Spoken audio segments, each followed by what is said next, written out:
Video like जरूर कर लीजिए और ऐसे वीडियो लगातार फ्री में पाने के लिए चैनल को तुरंत सब्सक्राइब कर लीजिए और बेल आइकन को जरूर टैप कर लीजिए ताकि आगे भी सारे वीडियो आपको मिलते रहे। यूट्यूब में फॉलो करते हैं तो प्लीज ये वाला फ्री टेलीग्राम चैनल जरूर ज्वाइन कर लीजिएगा। सारे नोटिफिकेशन सारे अपडेट यहीं पे आते हैं, ध्यान रखिए। आरओ 2023 प्रीलिम्स का री एग्जाम फाइनली 27 जुलाई को होने वाला है। अब आपके पास 80 दिवस करीब बच रहे हैं।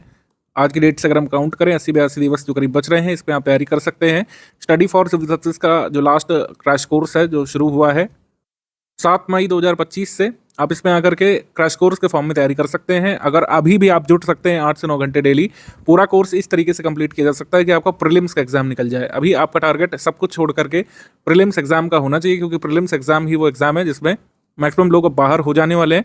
केवल पोस्ट के 15 गुना लोग ही मेंस लिखने वाले हैं। ठीक है, तो आपको प्रीलिम्स क्लियर करना है हर हाल में। अगर आपको लेटेस्ट स्टेजेस में जाना है, आरओ 2023 की वैकेंसी में मेंस वगैरह की तैयारी करनी है, प्रीलिम्स निकालना ही पड़ेगा। 80 दिवस अभी भी पर्याप्त है, मैं कहूँगा। डेली अगर आप बिना ब्रेक के 8 से 9 घंटे डेली दे सकते हैं, 80 दिवस भी पर्याप्त है पूरी तैयारी करने के लिए प्रीलिम्स के लिए। स्टडी फॉर सिविल सर्विसेज का 7 मई वाला क्रैश कोर्स कैसे चलेगा, अभी एग्जाम की जो डिमांड है कट ऑफ निकालने वाली, उसको कैसे पूरा कर सकते हैं आप, उसके बारे में बात करेंगे स्ट्रैटेजी वीडियो में। पूरा शुरू से लेकर आखिर तक इस वीडियो को देखिएगा। आपके एग्जाम के जितने भी दिन बाकी है उससे फर्क नहीं पड़ेगा, आपको कट ऑफ क्लियर करना पड़ेगा, तभी मेंस लिखने के लिए मिलेगा आपको। आपका टारगेट यहाँ पे स्पष्ट रहे। टारगेट जैसे हमने आपको बताया कि जीएस वाले पेपर में, अब तो पेपर दोनों एक ही साथ हो रहे हैं, तो 200 मार्क्स का टोटल आप मान सकते हैं। पहले 2 पेपर अलग अलग होते थे, 140 का और 1 घंटे बाद सामान्य हिंदी का 60 का, लेकिन अब एक ही साथ पेपर मिलेगा। तो 200 मार्क में से आपका टारगेट है कम से कम 115 से 120 यहाँ पे अचीव करना है, तभी यहाँ पर सभी कैटेगरी का कट ऑफ आसानी से क्लियर होने की स्थिति बनेगी। जैसा हमको आरटीआई के हिसाब से लास्ट कट ऑफ देखने को मिल रहा है, ये कट ऑफ जो है मॉडरेट डिफिकल्ट पेपर के लिए है, और जीएस वाला पेपर मॉडरेट डिफिकल्ट ही आ रहा है। मॉडरेट से डिफिकल्ट लेवल का पेपर, यानी मध्यम कठिन स्तर का जैसा पेपर आ रहा है, जैसा आया था कैंसल्ड पेपर में, जैसे आया था 2021 का पेपर प्रीलिम्स वाला, अगर वैसा ही कठिन स्तर का पेपर आता है तो आपको 115-120 मार्क्स पर्याप्त होंगे कट ऑफ क्लियर करने के लिए। लेकिन इसके लिए भी काफ़ी अच्छी मेहनत करनी पड़ेगी। 70-75 मार्क्स लाना भी जो हम लोग कह सकते हैं समान अध्ययन में एक टेढ़ी खीर लोगों को साबित हो रही है, क्योंकि क्वेश्चंस बहुत टफ लेवल के पूछे जा रहे हैं। अगर इजी फैक्ट भी पूछा है तो उसको मल्टीपल स्टेटमेंट के फॉर्म में, असर्शन रीजन के फॉर्म में क्वेश्चंस काफ़ी पूछे जा रहे हैं, और मैचिंग फॉर्म में क्वेश्चन पूछे जा रहे हैं, चूज नॉट करेक्ट फॉर्म में क्वेश्चन पूछे जा रहे हैं। तो आपने देखा ही होगा जिन लोगों ने एग्जाम अटेम्प्ट किया है, री एग्जाम वाला काफ़ी एक टफ लेवल का पेपर था, और साल दर साल पेपर टफ होते ही जा रहे हैं। तो समान अध्ययन का पेपर जैसा आता है यूपीपीएससी का वैसा ही है, तो उसमें 70-75 आपको लाना पड़ेगा, निगेटिव मार्किंग का इफेक्ट हटा करके। हिंदी में एक इजी मॉडरेट पेपर हमेशा ही देखने को मिलता है, हिंदी में सेम पैटर्न पर पेपर हमको देखने को मिल रहा है। आशा ये है कि करीब 50 सवाल जो है इजी लेवल के आते हैं। मतलब अगर आपने याद किए, अपने विलोम शब्द, अपनी पर्यायवाची, अपने अनेक शब्दों के लिए एक शब्द तैयार करे हैं, विशेषण विशेष्य पर अच्छी पकड़ है आपकी, और आप अगर अच्छे से पढ़े हुए हैं, शुद्ध शुद्ध वर्तनी और वाक्य छांटना, तब जो है 50 सवाल इजी वाले आराम से हो जाते हैं। 5 सवाल थोड़े से कंसेप्चुअल आते हैं आजकल, और 5 सवाल थोड़े से कठिन स्तर के आते हैं, जिसमें 1-2 गलत क्वेश्चन भी निकल ही आते हैं हर बार। तब भी 55 सवाल लोग करके आते हैं हिंदी में यूपीपीएससी के पेपर में, क्योंकि 6 टॉपिक है, सिलेबस लिमिटेड है, उसी में से पूछा जाता है। और इतनी तैयारी स्टडी फॉर सिविल सर्विस के हमारे इंस्टीट्यूट के टीचर्स खुद ही करा चुके हैं, हमारे हिंदी के एक्सपर्ट की। चाहे जैसा पेपर आयोग बनाते, अगर आप स्टडी फॉर सिविल सर्विस के स्टूडेंट हैं, इवन फ्री में यूट्यूब में भी देखते रहे हैं, तो आप इसमें 55 सवाल आसानी से कर ले जाते हैं। 55 से 58 का टारगेट रखना है। अगर इंग्लिश मीडियम वाले हैं, थोड़ा सा डिफिकल्टी महसूस करते हैं, तब भी 50-52 तो आपको लाना ही लाना है हिंदी में, तब जा करके हमारा ये कट ऑफ मार्क का टारगेट अचीव हो पाएगा। और जीएस में जैसे मैंने बताया कि मॉडरेट डिफिकल्ट लेवल पेपर में 140 में से नेगेटिव मार्किंग का इफेक्ट हटा करके 70-75 मार्क आपको हर हाल में चाहिए ही चाहिए। अभी कट ऑफ मार्क का टारगेट जो है सिर्फ स्ट्रैटेजी बनाने से नहीं अचीव होगा। स्टडी फॉर सिविल सर्विस के ग्रुप में आए हैं, तो अगर हमको ये टारगेट अचीव करना है तो हमको लिंक करना पड़ेगा हमारे रिसोर्सेज को अपनी मेहनत से, आपको तब जा करके आप ये टारगेट अचीव कर पाएंगे। हमारे रिसोर्सेज क्या हैं जो आपको पेड रूप में मिलेंगे? हमारे रिसोर्सेज में है स्टडी मटेरियल, जो हमने 2 तरीके से दिया है। एक पीडीएफ, सब्जेक्ट वाइज पीडीएफ आपको दी होगी, सब्जेक्ट वाइज पीडीएफ। पहले मॉड्यूल वाइज इसको दे रहे थे, लेकिन अब एग्जाम में इतने दिवस बचे नहीं है कि आप सब्जेक्ट वाइज पढ़ पाएँ, मतलब मॉड्यूल वाइज पढ़ पाएँ, तो सब्जेक्ट वाइज पीडीएफ हमने दिया है। और हमने यहाँ पर दिए हैं आपको video classes, subject wise video classes हमने यहाँ पर दे दी है, सब्जेक्ट वाइज पीडीएफ दे दी है। आपको इनका जो है अध्ययन करना है। काफ़ी सारा अध्ययन आपका वैसे भी हो चुका होगा जीएस वाले सब्जेक्ट्स में, हिंदी वाले में जो कुछ भी आपकी चीज़ें रह गई हैं, इससे आप अध्ययन करिए, और सब्जेक्ट वाइज पीडीएफ से लगातार आपको रिवीजन करते रहना है, लगातार रिवीजन करते रहना है। जो लोग रिवीजन नहीं करेंगे वो कट ऑफ का सपना ही भूल जाइए, क्योंकि जिस हिसाब से पेपर आ रहा है जीएस का, लेंथी पेपर आ रहा है, टफ क्वेश्चन आ रहे हैं, सर्शन रीजन वाले सवाल आ रहे हैं, जो लोग रिवीजन करेंगे वही मैक्सिमम क्वेश्चन अपने कट ऑफ भर के क्वेश्चन निकाल पाएंगे। पेड क्विज आपको लगानी है, पेड क्विज हमारी काफ़ी पहले चल रही है। कोशिश करिए कि अब कम से कम जो है 150 सवाल जो है पेड क्विज से डेली बेसिस पर जरूर सॉल्व किए जाएँ। कम से कम 150, 250 तक कर सकते हैं तो बिल्कुल करिए। चलते फिरते पेड क्विज सॉल्व करिए। अपनी आदत बनाइए यहाँ पर कि आप जो है 1 घंटे में कम से कम जो है 80 सवाल सॉल्व करें पेड क्विज के, ठीक है। 80 से 90 सवाल पेड क्विज के सॉल्व करें और 1.5 घंटे में 150 सवाल यहाँ पर करने की कोशिश करना है। टेस्ट सीरीज सारी की सारी लगाना है स्टडी फॉर सिविल सर्विसेज द्वारा दी गई पेड ग्रुप में। अगर आपको लगता है कि एसएस की टेस्ट सीरीज आप टेस्ट सीरीज के तरीके नहीं सॉल्व कर पा रहे हैं, ओएमआर लेकर के टाइमर लगा करके नहीं सॉल्व कर पा रहे हैं, इतना समय नहीं बच रहा है, तो टेस्ट सीरीज के क्वेश्चंस, उसका आंसर और उसका एक्सप्लेनेशन जो है कम से कम स्टडी मटेरियल फॉर्म में जरूर आप लोग तैयार कर लीजिए। इससे काफ़ी लाभ आपको डायरेक्टली एग्जाम में मिलेगा। अब जो इतनी चीज़ें मैंने बताई, इसको करने के लिए डेली 8 से 10 घंटे आपको निकालने ही पड़ेंगे। जो लोग रेगुलर एस्पिरेंट है उनको इतना निकालना चाहिए। अगर आप वर्किंग है तो फिर भी कम से कम जो है अब 5.5 घंटे से कम हमें काम नहीं बनेगा। 5.5 से लेकर के आपको कम से कम 7 घंटे का समय यहाँ पर निकालना ही पड़ेगा। जॉब के बाद या फिर अन्य जिम्मेदारियों के बाद 5.5 से 7 घंटे निकालेंगे तभी यहाँ पर ये सब कंप्लीट हो पाएगा। जो लोग भी आपको चूरन दे रहे हैं कि नहीं इतना एफर्ट की नहीं ज़रूरत है, आप कुछ PYQ कर लीजिए, हिंदी पढ़ लीजिए, वैसे पढ़ लीजिए, ऐसे पढ़ लीजिए, आपका कट ऑफ निकल जाएगा, ऐसा नहीं होने वाला है। आप खुद ही देख चुके हैं फेब 2024 में जिन लोगों ने पेपर दिया होगा, कई सारे लोग ऐसे थे जो 10-12 सवाल भी GS वाले नहीं निकाल पा रहे थे। इस तरह का पेपर आया था। बहुत ही कम सरल वाले सवाल या वन लाइनर वाले सवाल या PYQ जैसे सवाल पूछे गए थे। काफ़ी सारे तथ्य नए तरीके के थे या पुराने तथ्यों को नए तरीके से पूछा गया था। तो पेपर का पैटर्न ऐसा ही है। तभी मैंने कहा कि मॉडरेट से डिफिकल्ट लेवल का पेपर होगा और आपको उसमें GS वाले में मैं बात कर रहा हूँ, आपको 50-55% नंबर स्कोर करना है यहाँ पर, यानी 140 में से नेगेटिव मार्किंग का इफेक्ट हटा करके 70 से 75 मार्क्स यहाँ पर अचीव करने हैं। तो हमारा जो टारगेट है और हमारा जो स्टडी मटेरियल है बिल्कुल एक दूसरे के लिए बनाए गए हैं। आप लोग कह सकते हैं स्टडी फॉर सिविल सर्विसेज का study material paid quiz test series इस टारगेट को अचीव करने के लिए बिल्कुल सफिशिएंट है। हम लोग ये दावा भी नहीं कर रहे हैं, ये वादा ही कर रहे हैं आपसे, और सारे प्रूफ वगैरह भी हम लोग देते हैं हमेशा। जो फेब मंथ में पेपर हुआ था 2024 उसके बाद भी हमने प्रूफ दिए थे और जुलाई में भी प्रूफ देंगे आपको 30 तारीख के करीब कि हमारे स्टडी मटेरियल से प्रैक्टिस रिसोर्सेज से कट ऑफ भर का किया जा सकता था या फिर नहीं, और वही निकलेगा, कट ऑफ भर का किया जा सकता है। लेकिन ये दोनों चीज़ें लिंक करने के लिए, हमारे स्टडी मटेरियल को अपने टारगेट से लिंक करने के लिए, दोनों का मिलाप कराने के लिए डेली 8 से 10 घंटे आपको देने पड़ेंगे। बिना 8 से 10 घंटे दिए होगा नहीं, क्योंकि ऐसा तो नहीं कि आप एग्जाम रूम में स्टडी मटेरियल हमारा लेकर के जाएंगे, पोथा लेकर के जाएंगे और तब उसमें क्वेश्चन सॉल्व करेंगे। वो तो सब पहले से ही पढ़ के जाना है। तो इसी सब चीज़ को तैयार करके जाने के लिए, पेड क्विज को तैयार करके जाने के लिए, टेस्ट सीरीज को तैयार करके जाने के लिए आपको डेली 8 से 10 घंटे देने पड़ेंगे। सब कुछ स्टडी मटेरियल से ही आएगा, सब कुछ हमारे प्रैक्टिस रिसोर्सेज से, स्टडी मटेरियल से, हमारे वीडियो क्लासेस में से कवर हो जाएगा। लेकिन इसको कवर करके जाना पड़ेगा आपको, क्योंकि ऐसा तो है नहीं कि एग्जाम रूम में सब स्टडी मटेरियल लेकर के आप क्वेश्चन सॉल्व करेंगे, ऐसा तो नहीं होने वाला है। तो ये पहले से ही आपको तैयार करके जाना पड़ेगा। कुछ लोग अपने रिवीजन मोड में, लगातार रिवीजन में आपकी हेल्प करने के लिए हमारी रिवीजन सीरीज भी चल रही है यूट्यूब पर। रिवीजन सीरीज जो हमारी चल रही है उसको कई लोग देख रहे हैं, उसकी PDF वगैरह पेड ग्रुप को मिल ही रही होगी। लेकिन कई लोग वीडियो देख रहे हैं तो मुझे काफ़ी ये सही लगता है कि वीडियो से पेड ग्रुप वाले भी पढ़ रहे हैं। रिवीजन सीरीज के वीडियो 35 से 40 मिनट के होते हैं। मैं हमेशा कहता हूँ कि उसमें ज़्यादा समय आपको नहीं देना है। रिवीजन की टेक्निक्स बेसिकली उसमें बताई जाती है कि कोई टॉपिक अगर पढ़ रहे हैं तो उसको कैसे पढ़ना है, RO प्रीलिम्स को ध्यान में रखते हुए, कौन से तथ्य याद कर रहे हैं, कौन से फैक्ट जो जरूरी हो सकते हैं, उसका रिवीजन हम लोग करा देते हैं। बाकी पढ़ना पूरा ही स्टडी मटेरियल है, लेकिन अगर रिवीजन सीरीज के वीडियोस पढ़ेंगे या एटलीस्ट PDF देखते जाएंगे तो मोस्ट इंपॉर्टेंट फैक्ट से रूबरू होते जाएंगे, जिसके पूछे जाने की संभावना सर्वाधिक रहेगी।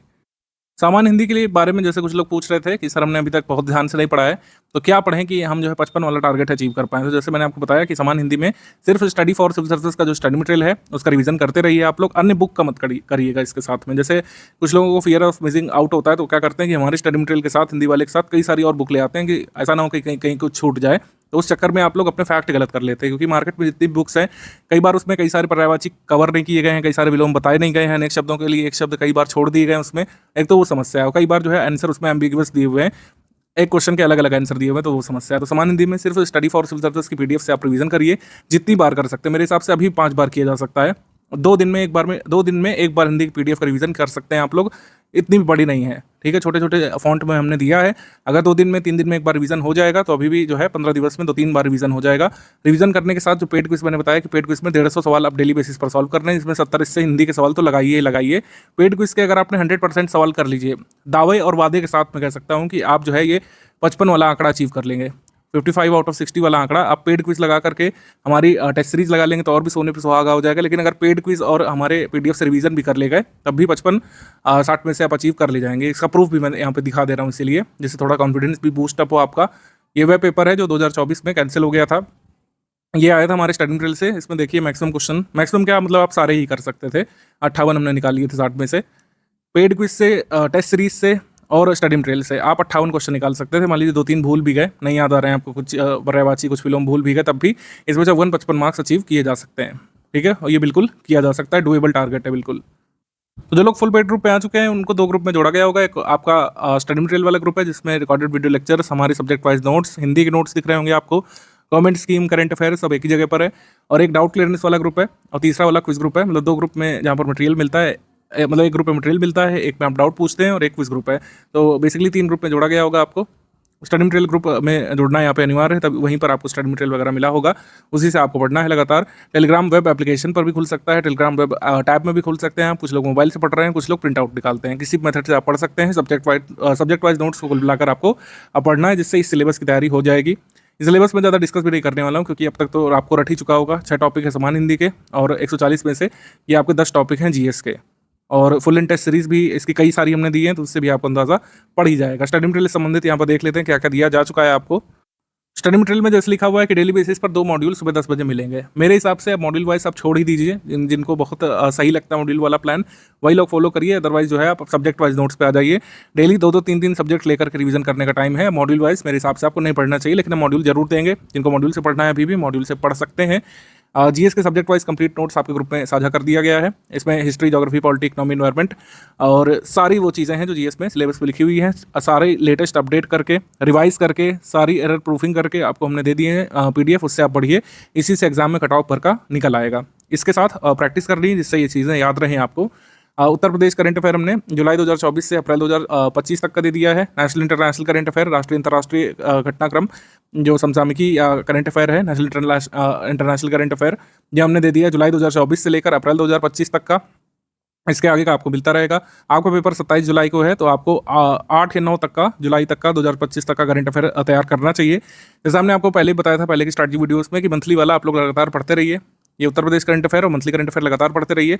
इसके अलावा एग्जाम से करीब जो है 15-17 दिवस पहले, 15 डेज पहले आपको एक टोटल पीडीएफ मिल जाती है, जिसको सीए पापा पीडीएफ कहा जाता है। स्टडी फॉर सिविल सर्विसेज की सीए पापा पीडीएफ कहा जाता है इसको। ये हम बहुत शॉर्ट करके देते हैं। ये वो पीडीएफ होती है बूस्टर टाइप की, बस यही आपको पढ़ना पड़ता है एग्जाम से पहले, और आप सारे के सारे लगभग करंट अफेयर के सवाल करके आ सकते हैं उसमें से। लेकिन ये पीडीएफ पढ़ने में आसान तभी रहेगी जब आप मंथली वाला पढ़े होंगे पहले से।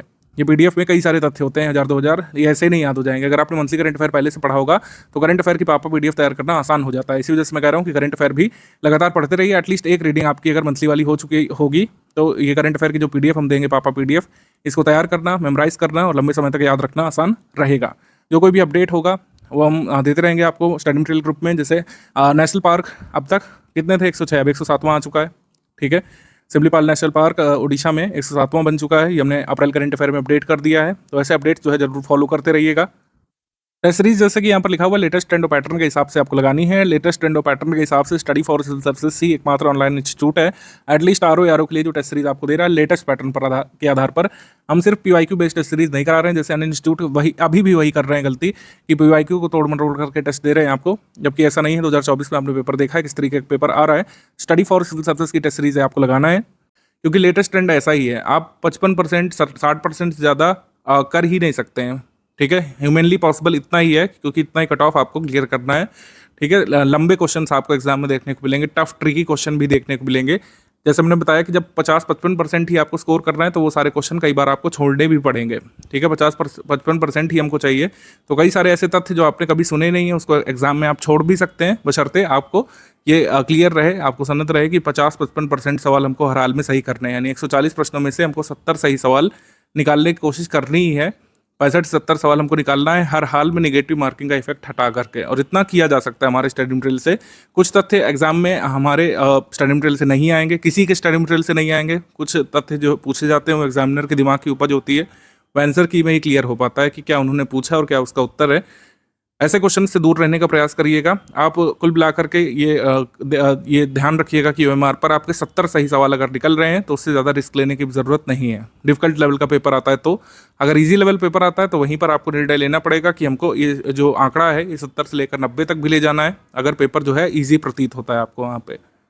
तो ये जो कैलकुलेशन है इसको बेस्ट रखने के लिए या फिर इस पर अपना कह सकते हैं माइंडसेट अच्छी तरीके से मजबूत करने के लिए आपको कई सारे फुल एंड टेस्ट लगाने पड़ेंगे। इसी वजह से स्टडी फॉर सिविल सर्विसेज ने जीएस के काफ़ी सारे फुल एंड टेस्ट अपनी टेस्ट सीरीज में डाले हैं। 64 टेस्ट हम लोग कराएंगे, जिसमें 28 फुल एंड टेस्ट हमने दिए हैं जीएस वाले। तो इन 28 फुल एंड टेस्ट को अटेम्प्ट करने के बाद आपको अपने आप ही ये जानकारी हो जाएगी कौन से तथ्य जो है अटेम्प्ट करने लायक होते हैं, कौन से तथ्य छोड़े जाते हैं, और 140 प्रश्नों के कठिन पेपर में 70 सवाल कैसे सही निकाले जाते हैं। ठीक है, सरल सवाल कैसे छांटे जाते हैं पूरे पेपर में से, ये आप सीखेंगे इन 140 प्रश्नों के 28 सेट लगाने के बाद। इसी वजह से 28 फुल एंड टेस्ट हमने दिए हैं। 10 सेक्शन वाइज टेस्ट है, इनको भी जरूर लगाइएगा। ठीक है, और हिंदी के टेस्ट जरूर लगा लीजिएगा। हिंदी के टेस्ट और हिंदी का जो क्विज ग्रुप में हमने क्वेश्चंस कराए हैं, मतलब हिंदी के क्विज वाले क्वेश्चंस आपने सॉल्व कर लिए और जो टेस्ट सीरीज वाले सवाल सॉल्व कर लिए। तो मैं कह रहा हूँ कि सिर्फ इतना भी करके जो है 55 नंबर लाया जा सकता है। और अगर आपने स्टडी मटेरियल रिवाइज कर लिया तो सोने पे सुहागा है, फिर तो आपको 55-57 लाने से कोई रोक ही नहीं सकता है। तो इतना आपको कर लेना है और बिल्कुल किया जा सकता है। डेली 8 से 10 घंटे में आप स्टडी मटेरियल का प्रिंट लेके सकते हैं, जो ऑनलाइन भी पढ़ सकते हैं। सारी चीज़ों को एकदम वेरीफाई करके हमने दे दिया है। कोई भी छोटा सा एरर करेक्शन है वो ग्रुप में तुरंत ही दिया जा रहा है, क्विज ग्रुप में जरूर देखते रहिए। कोई भी छोटा अपडेट है हम उसको क्लियर कर रहे हैं क्विज वाले ग्रुप में, और सारे तथ्य जो है चेक करके दे दिए गए हैं। लेटेस्ट में हमको कुछ लगता है कोई इंपॉर्टेंट रिपोर्ट हो सकती है, कोई इंपॉर्टेंट स्कीम हो सकती है, तो उसका छोटा सा वीडियो बना करके भी मैं क्विज ग्रुप पे दे रहा हूँ, आपने देखा होगा। तो इंपॉर्टेंट चीज़ों का वीडियोस जो हम दे रहे हैं उसको देखते रहिए। रिकॉर्डेड वीडियो लेक्चर की जहाँ तक बात है, जैसे कुछ लोगों ने पूछा है कि सर इसको क्या आप तैयार करना चाहिए या फिर नहीं तैयार करना चाहिए, मेरा इसमें जवाब होगा कि आपको अपने हिसाब से यहाँ पर कॉल लेनी है। अगर आपको लगता है कि किसी भी विषय के कंसेप्ट आपके बिल्कुल ही कमज़ोर हैं, बहुत सालों से आपने रिवाइज नहीं करें, तो उसका रिकॉर्डेड वीडियो देखेंगे तो कंसेप्ट आसानी से रिकॉल हो जाएंगे आपको। जैसे हिस्ट्री है, ज्योग्राफी है या साइंस है, कुछ ऐसे सब्जेक्ट जिसमें आप परेशानी महसूस करते हैं, तो आप उसके रिकॉर्डेड वीडियो देख सकते हैं। लेकिन अब मैं रिकमेंड करूँगा कि स्टडी मटेरियल PDF पर ज़्यादा फोकस करिएगा। तो PDF वाली चीज़ें, स्टडी मटेरियल वाली चीज़ें, टेस्ट सीरीज वाली चीज़ें, पेड क्विज वाले तथ्य जो हैं उनको आप जरूर जो है लगाइए, वो ज़्यादा इस समय बेनिफिशियल रहेगा।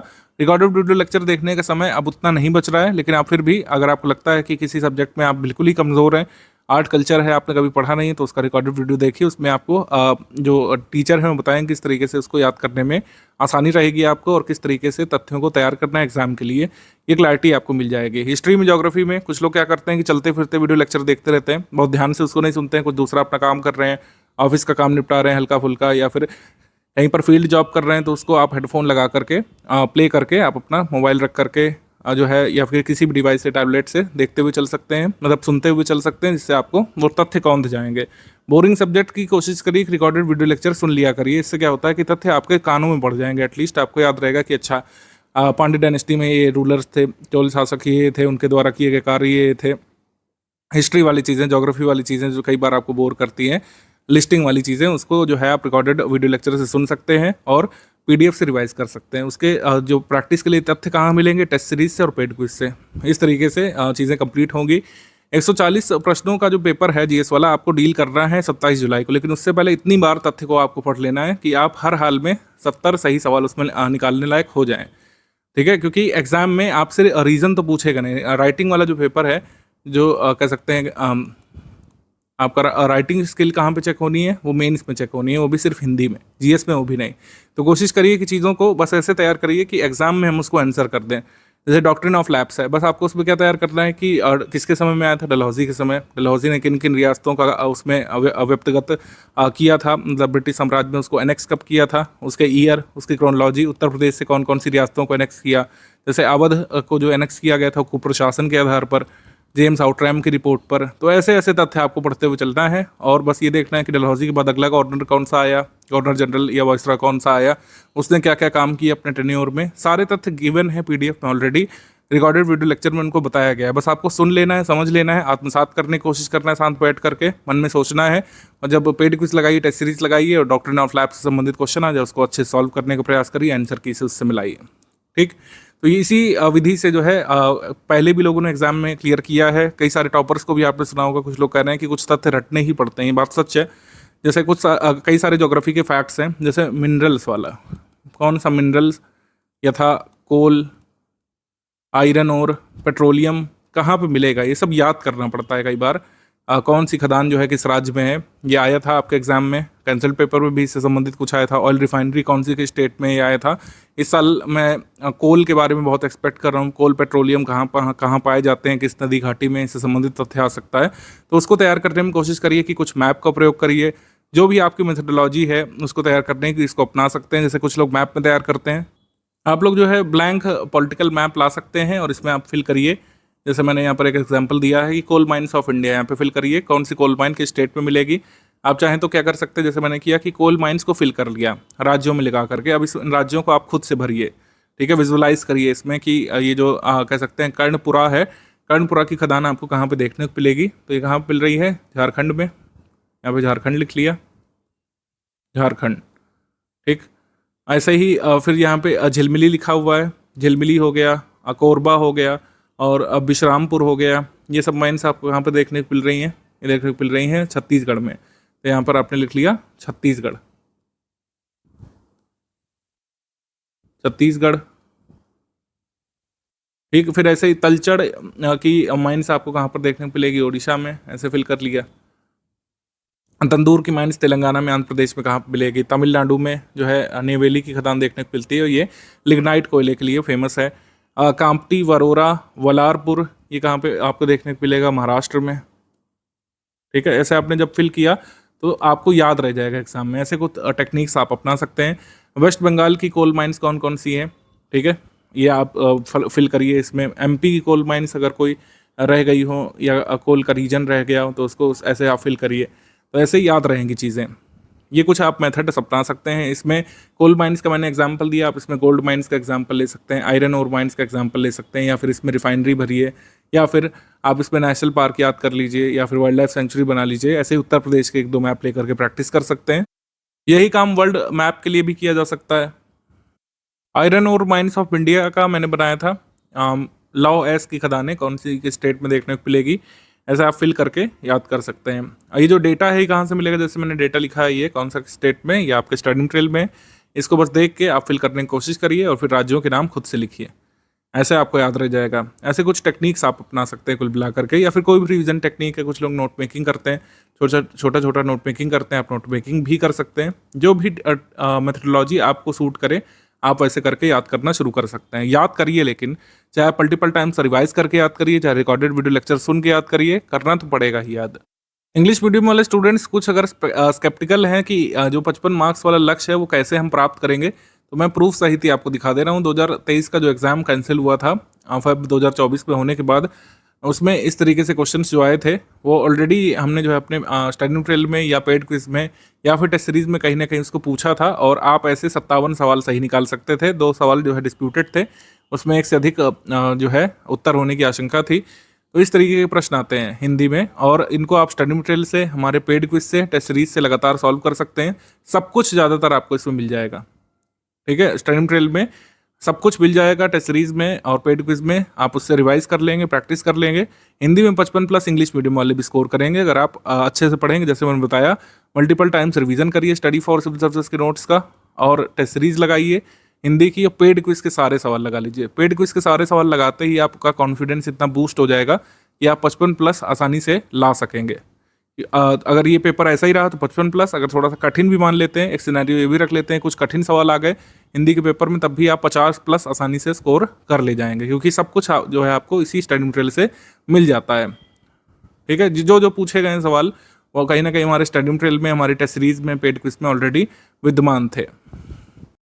2023 का जो पेपर कैंसिल हुआ था, इसमें इस तरीके से सवाल आए थे। मैक्सिमम सवाल आपको किस सब्जेक्ट से देखने को मिले, ज्योग्राफी से, हिस्ट्री से और करंट अफेयर से मैक्सिमम सवाल आपको देखने को मिले। और इस बार भी ऐसा ही होगा, थोड़ा बहुत अंतर हो सकता है। इतिहास में हो सकता है 20+ सवाल हो जाएं, ज्योग्राफी में कुछ कम हो जाएंगे, करंट अफेयर में ऐसा हो सकता है 22 सवाल आ जाएं। तो ये मुख्य सब्जेक्ट हैं, history, geography, current affair, polity भी और साइंस भी, ये मेजर सब्जेक्ट है, इनको तो आपको तैयार करना ही है। छोटे वाले जो सब्जेक्ट हैं जिनसे कम क्वेश्चन आते हैं, जैसे एग्रीकल्चर, यूपी जी के, यूपी करंट, आर्ट, कल्चर, इसमें भी आप देखेंगे ज़्यादातर तथ्यात्मक चीज़ें हैं, इनको आप बिल्कुल पूरी तरीके से इग्नोर मत करिएगा। जैसे 4 आर्ट कल्चर के सवाल आए थे, काफ़ी इजी लेवल सवाल आए थे, अगर आप इनको इग्नोर कर देते तो आप 4 क्वेश्चन की हानि कर देते। तो सारे ही सब्जेक्ट को जो है आपको इंपॉर्टेंस देनी है, इनका सिलेबस भी कम है, तो इनको भी जरूर तैयार करके जाइएगा। यूपी करंट अफेयर से सिर्फ 2 सवाल आए थे, यूपी जीके से ज़्यादा आए थे, इस बार इसका उल्टा हो सकता है। ऐसा हो सकता है कि जो है यूपी करंट अफेयर से ज़्यादा सवाल आ जाएं, यूपी जीके से कम सवाल रह जाएं, तो सारे ही सब्जेक्ट तैयार करके जाना है। अभी भी मैं कुछ नहीं कहूँगा, अगर एग्जाम के 40-50 दिवस बचे रहते तो हम आपको बता सकते थे कि कौन से मेजर टॉपिक्स पर फोकस करिए, कौन सी चीज़ें आप छोड़ सकते हैं। अभी छोड़ने का कोई समय नहीं है। और वैसे भी छोटे वाले सब्जेक्ट से जैसे मैंने बताया, कई बार ईजी को सवाल आ जाते हैं, तो इससे आप कुछ भी छोड़िएगा नहीं। ये जो छोटे वाले सब्जेक्ट हैं इनको भी लगातार पढ़ के जाइएगा। काफ़ी सारी लिस्टिंग वाली चीज़ें इसमें हैं, जैसे आर्ट कल्चर में कौन सी पेंटिंग कहाँ पाई जाती है, कौन सा नृत्य कहाँ पे होता है, कौन सा स्मारक कहाँ पे बना है, यूनेस्को की हेरिटेज साइट्स कौन कौन सी हैं, इंटेंजिबल कल्चरल हेरिटेज साइट्स कौन कौन सी, उत्तर प्रदेश की हेरिटेज साइट्स कौन कौन सी हैं, कौन सी रिवर के किनारे कौन से नगर बसे हैं, ये सब चीज़ें जो है उसमें पूछी जाती हैं। स्टडी मटेरियल ग्रुप में आप देखेंगे कि 15 मई से टेस्ट सीरीज शुरू हो जाएगी। जो लोग टेस्ट सीरीज वाले ग्रुप में हैं, आपके टेस्ट सीरीज वाले ग्रुप में 15 मई से टेस्ट सीरीज शुरू हो जाएगी और डेली बेसिस पर कोई ना कोई टेस्ट अपलोड होता रहेगा 17 जुलाई तक। एग्जाम के 10 दिवस पहले तक लगभग डेली बेसिस पर एक टेस्ट आएगा। ये रिगरस प्रैक्टिस के लिए है। पेड क्विज के साथ अगर ये सारे क्वेश्चंस लगा लेंगे टेस्ट सीरीज के तो बहुत अच्छी स्थिति में आ जाएंगे। आप उस स्थिति में आ जाएंगे इतने सारे फुल लेंथ टेस्ट लगाने के बाद, सेक्शनल टेस्ट लगाने के बाद, या आप फ़र्क करना सीख जाएंगे एक डिफ़िकल्ट क्वेश्चन में और एक डुएबल क्वेश्चन में। एक फ़ायदा ये भी होता है टेस्ट सीरीज लगाने का, जैसे कुछ लोगों को नहीं पता है, डिफिकल्ट क्वेश्चन और डुएबल क्वेश्चन में आपको फ़र्क ये पता चलेगा कि कौन सा क्वेश्चन ऐसा है जिसको हमको छोड़ देना चाहिए, कौन सा क्वेश्चन इतना डिफिकल्ट है कि अगर हम उसको अटेम्प्ट करेंगे तो हर हाल में गलत हो जाएगा और हमारा निगेटिव मार्किंग में स्कोर ला देगा। तो उस क्वेश्चन को आपको छोड़ना होता है, उसको डिफिकल्ट क्वेश्चन बोलते हैं। डिफिकल्ट क्वेश्चन को आइडेंटिफाई आप तभी कर पाएंगे जब इतनी सारी टेस्ट सीरीज आपने लगाई होगी, कई सारे क्वेश्चन लगाए होंगे। कोई मेथड नहीं होता ये पहचानने का कि कौन सा जो क्वेश्चन है वो आउट ऑफ सिलेबस टाइप का है या फिर डिफिकल्ट है या फिर जिसको अटेम्प्ट नहीं करना चाहिए। ये आप सीखते हैं मेथड अपनी टेस्ट सीरीज सॉल्व करते करते। तो ये आपको फ़ायदा मिलेगा टेस्ट सीरीज से। कई सारे फैक्ट तो कवर होंगे ही होंगे। पूरे सिलेबस का एक बड़ा चंक आप लोग कंप्लीट कर लेंगे स्टडी फॉर सिविल सर्विसेज की ये टेस्ट सीरीज लगाने के बाद। फुल इन टेस्ट सीरीज भी जरूर लगाइएगा और सारी सेक्शनल टेस्ट भी आप लोग जरूर लगाइएगा। रीजनिंग वाले टेस्ट भी अटेम्प्ट करिएगा क्योंकि रीजनिंग के जो क्वेश्चन आने हैं अब बहुत समय नहीं बचा है। कई सारे लोग पूछ रहे हैं कि सर रीजनिंग की तैयारी के लिए हमारा पापा वीडियो बना हुआ है, उसको आप देख डालिए। PYQ का पापा वीडियो देख डालिए। इतना करने के बाद अगर ये टेस्ट सीरीज ही अटेम्प्ट कर लेंगे केवल, उतना भी सफिशिएंट होगा। प्रीवियस ईयर क्वेश्चन और ये टेस्ट सीरीज से अटेम्प्ट कर लेंगे कंसेप्ट बिल्डअप के बाद, तो इतना भी सफिशिएंट होगा रीजनिंग के लिए।